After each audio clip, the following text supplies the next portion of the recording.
Assalamualaikum warahmatullahi wabarakatuh.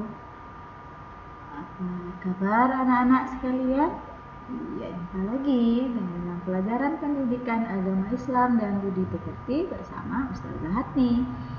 Kali ini kita akan lanjutkan masih tentang pelajaran Allah Maha Pemberi atau Asmaul Husnanya itu Al-Wahhab.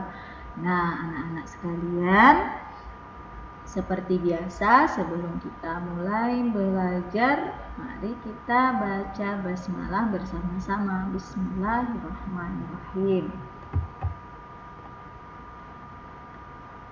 Baik, anak-anak. Nah, jika video kemarin kita sudah belajar tentang Allah Maha Pemberi, bagaimana kita mengaplikasikannya dalam kehidupan kita. Nah, di sini ada tambahan masih mengenai Allah Maha Pemberi ya. Al-Wahhab ini adalah Asmaul Husna. Apa arti Asmaul Husna? Yaitu nama-nama Allah yang baik.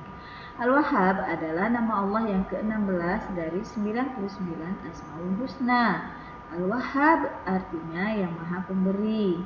Apa yang telah diciptakan Allah di muka bumi ini tanpa kecuali semuanya diperuntukkan oleh Allah kepada manusia. Betapa banyak anugerah yang telah Allah berikan kepada manusia. Tak terhitung jumlah pemberian Allah yang telah dilimpahkan kepada manusia. Bahkan Allah menegaskan bahwa manusia tidak akan sanggup untuk menghitung jumlah pemberian Allah yang sudah diberikan kepada manusia. Pemberian Allah kepada manusia itu bisa jadi berupa pemberian yang bersifat fisik dan juga non-fisik.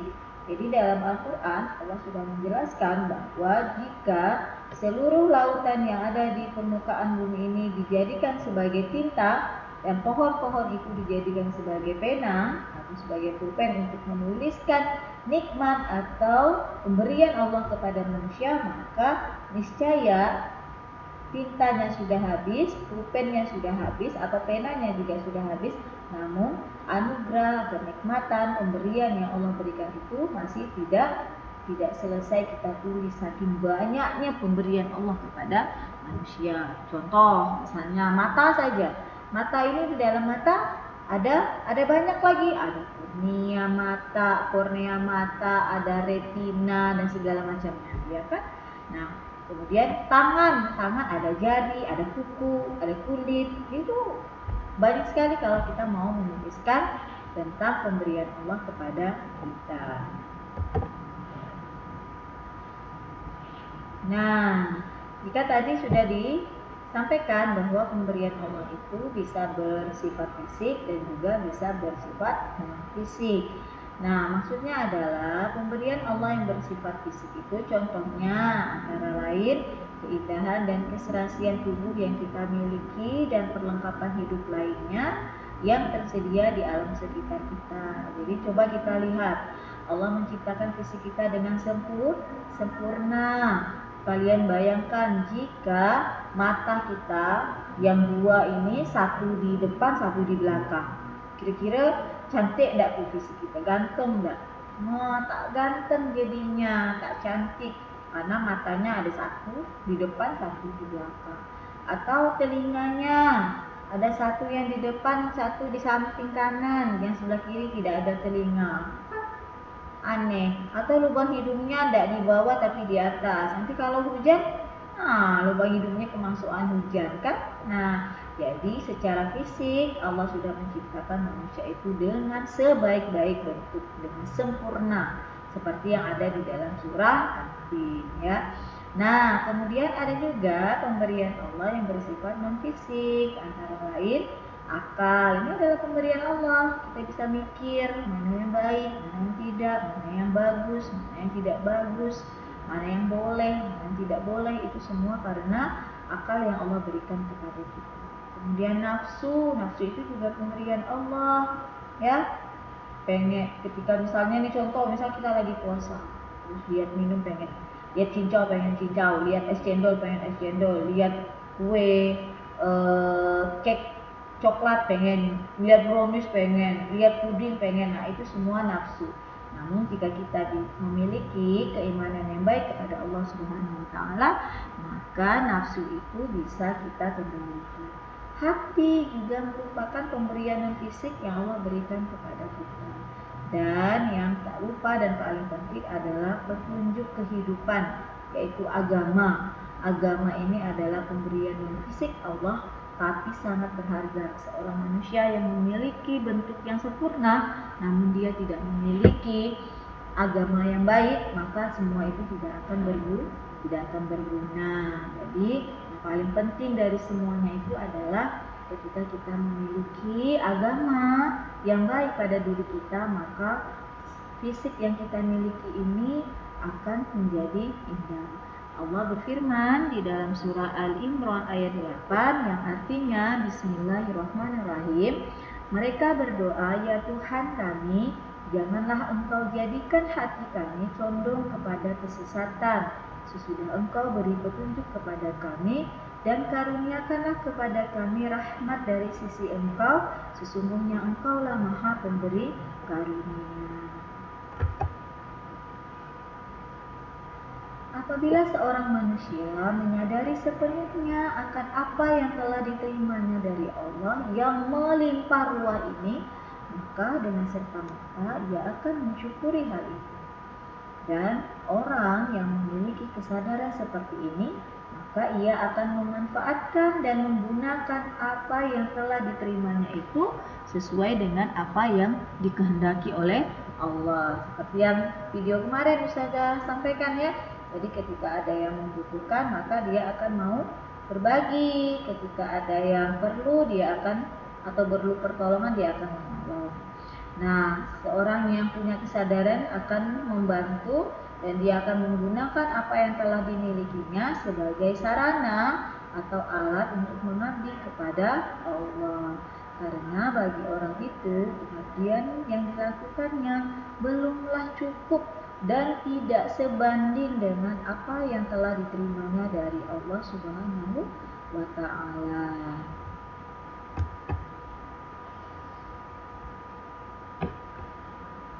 Oke, kita lanjut ya. Ketika seseorang misalnya nih menduduki suatu jabatan tertentu, maka jabatan itu dipergunakan untuk kemaslahatan dan kebaikan banyak orang. Tidak boleh dalam dirinya ada keinginan untuk korupsi atau memperkaya diri, atau bahkan menempatkan keluarganya dalam jabatan-jabatan yang lainnya karena dia punya kedudukan tadi, kemudian dia ngangkat keluarganya, tidak boleh. Kalau keluarganya memang punya kemampuan ya silakan, namun jika tidak boleh memaksakan. Nah, kemudian seorang yang yakin dengan Allah Maha Pemberi, ketika misalnya ia memiliki kekayaan yang cukup atau rezeki yang berlimpah, maka tidak sulit baginya untuk mengeluarkan zakat, sedekah, infak ya. Dia mudah saja mengeluarkannya dan tidak menjadikan semuanya itu atau rezekinya, kekayaannya itu tidak ditumpuk untuk kepentingan pribadi dan keluarganya saja. Nah, oleh karena itu, hendaknya kita bisa meneladani apa yang telah dicontohkan oleh Allah. Kenapa? Karena Allah adalah zat yang maha pemberi. Allah senantiasa memberi tanpa pamrih. Allah senantiasa memberi tanpa pilih-pilih, ya kan? Yang di video sebelumnya saya jelaskan, Allah memberi tanpa batas waktu, dimanapun, kapanpun, pada siapapun. Nah, ini perlu kita contoh. Karena itu, sedapat mungkin sesuai dengan apa yang kita miliki, kita harus memberi kepada orang lain juga. Nah, contoh yang paling mudah, kalau udah tak punya harta, tak punya jabatan, tak punya apa-apa yang bisa diberikan kepada orang lain. Nah, ada satu yang bisa kita berikan kepada orang lain, yaitu senyum. Kenapa? Karena senyum itu, kata Rasulullah, adalah sedekah. Nah, ini juga merupakan pemberian kita kepada orang lain. Kalau kita lihat orang tersenyum, coba kira-kira kita masam enggak mungkin kita lihat orang tersenyum? Enggak kan? Nah, jadi kalau kita lihat orang tersenyum, kita juga tersenyum. Maka ketika kita bertemu atau melihat ada orang lain yang kita kenal, maka berilah senyuman terlebih dahulu. jangan senyum-senyum sendiri, nanti dikira orang nggak waras pula senyum-senyum sendiri kan.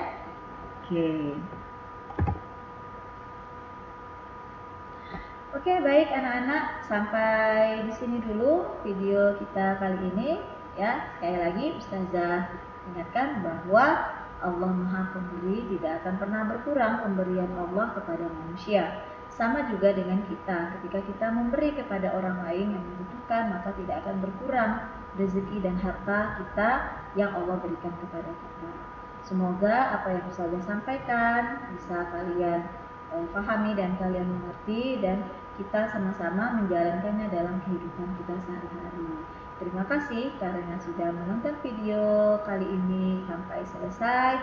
Kita akhiri bersama dengan melafazkan hamdalah. Alhamdulillahirabbil alamin. Assalamualaikum warahmatullahi wabarakatuh.